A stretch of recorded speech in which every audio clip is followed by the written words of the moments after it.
तो कैसे हो दोस्तों, अच्छे ही होंगे। बात करते हैं यूपी ट्रिपल एससी के द्वारा स्टेनो की भर्ती निकली है 661 पोस्टों के लिए, जिसमें जो एज रखी गई है वो 18 से 40, मिनिमम 18, मैक्सिमम कितनी होनी चाहिए, 40 होनी चाहिए। और एज रिलैक्सेशन वो दिया ही जाएगा, मतलब आपका कैटेगरी की वाइज के हिसाब से। बाकी ईडब्ल्यूएस की कोई रिजर्वेशन मतलब एज में कोई छूट नहीं दी जाती है, और ओबीसी और एससी के लिए दी जाती है। देखिए, जिसने यूपी ट्रिपल एससी पेट 2023 का फॉर्म भरा होगा, मतलब एग्ज़ाम दिया होगा, वही भर सकता है। अभी कटाव के चक्कर में आप बिल्कुल मत पड़िएगा। जिनने भी भरा है, कुछ भी आपके नंबर है वो ज़रूर से ज़रूर भरें। हाँ ज़रूर, इस बार यूपी ट्रिपल एससी पेट 2023 का पेपर बहुत कठिन आया था, तो उस हिसाब से हो सकता है कि मतलब कटाव भी वैसा जाए। तो इसके लिए आप ज़्यादा सोचने विचारने की ज़रूरत है नहीं, है ना। 661 पोस्टें हैं, 18 से 40, और उसके बाद आपका स्टेनो आनी चाहिए, तभी आप फॉर्म भर पाओगे।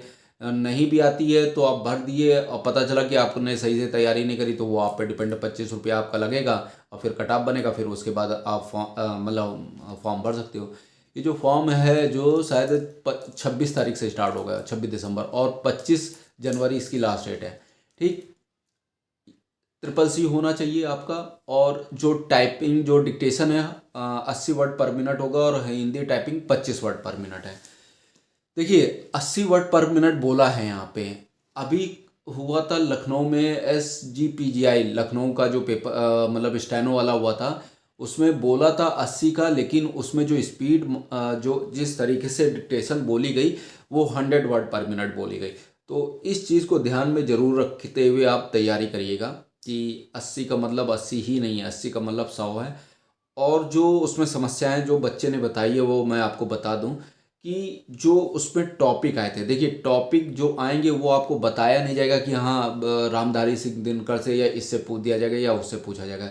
ये बिल्कुल नहीं होता है। जो करंट सिचुएशन चल रही है, ठीक, और जो पेपर सही से दिया होगा उसको मालूम होगा। बहुत इसमें क्या होता है कि बच्चे दूर दराज रहते हैं, वो अपना मतलब ये फॉर्म भर के अपनी पोस्टिंग आसपास लेना चाहते हैं। मतलब मान लीजिए कोई बिलोंग कर रहा है कानपुर से, और उसकी पोस्टिंग हो गई तमिलनाडु हो गई या दिल्ली हो गई या मान लीजिए कई और शहरों में हो गई, तो वो क्या चाहेगा कि कम से कम हमें अपना लोकल एरिया मिल जाए। तो इस तरीके से जो मतलब पेपर होते हैं उसमें कटाव और मतलब कहा जाए कि मारामारी ज़्यादा हो जाती है ना।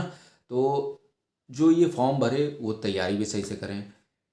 ऑनलाइन पे बेस ज़रूरी है, लेकिन ऑफलाइन भी आप कोचिंग ज़रूर से ज़रूर करिए।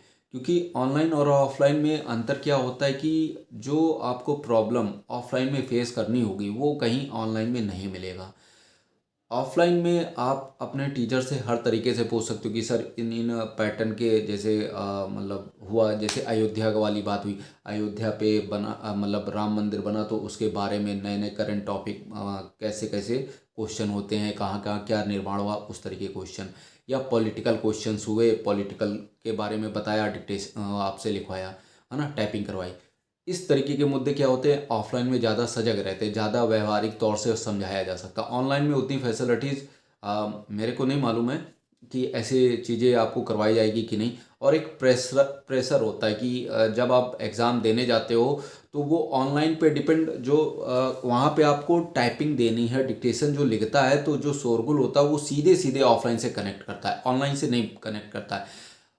एक दो के अपवाद हो सकते हैं, तो उसके लिए मैं नहीं कह सकता हूँ। लेकिन जितना बंदा ऑफलाइन में मेहनत करके मतलब ये एग्ज़ाम देगा वो ज़्यादा से ज़्यादा मतलब बेहतर कंडीशन में होगा।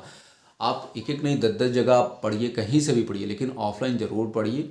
ऑफलाइन में मैं किसी कोचिंग का अभी तक नाम नहीं बताया और ना ही बताऊंगा कि किसी को प्रमोट करूंगा, लेकिन हाँ ये ज़रूर है कि आप अगर कोचिंग से ऑफलाइन जाके आपने मेहनत करी तो कहीं ना कहीं इम्पेक्ट करेगा और अच्छे में मतलब आपको पॉजिटिव साइन देगा। तो ये आप समझ लीजिए फॉर्म आया है, सही से जो तैयारी करेगा वही निकल भी पाएगा। और ज़्यादा समय मतलब अब ये यूपी ट्रिपल एससी का है तो आप लोग कहेंगे कि बहुत समय लग जाता है, तो देखिए अदर भर्तियों के अपेक्षा ये है कि कभी ना कभी ये कंप्लीट होगा ही और ज्वाइनिंग जरूर होगी। जो इसमें मेहनत कर लिया, अभी ये वाली स्टेनो, इससे पहले भी शायद जो 300 समथिंग कोई पोस्ट थी वो भी है। तो आपके पास बहुत मतलब आप मोटा मोटा मान लीजिए कि 1000 पोस्टों के आसपास, 1000 जो जिसको स्टेनो आती है, 1000 वैकेंसीज है। और सही से तैयारी कर लेगा तो उसका फाइनली हो भी जाएगा इसमें।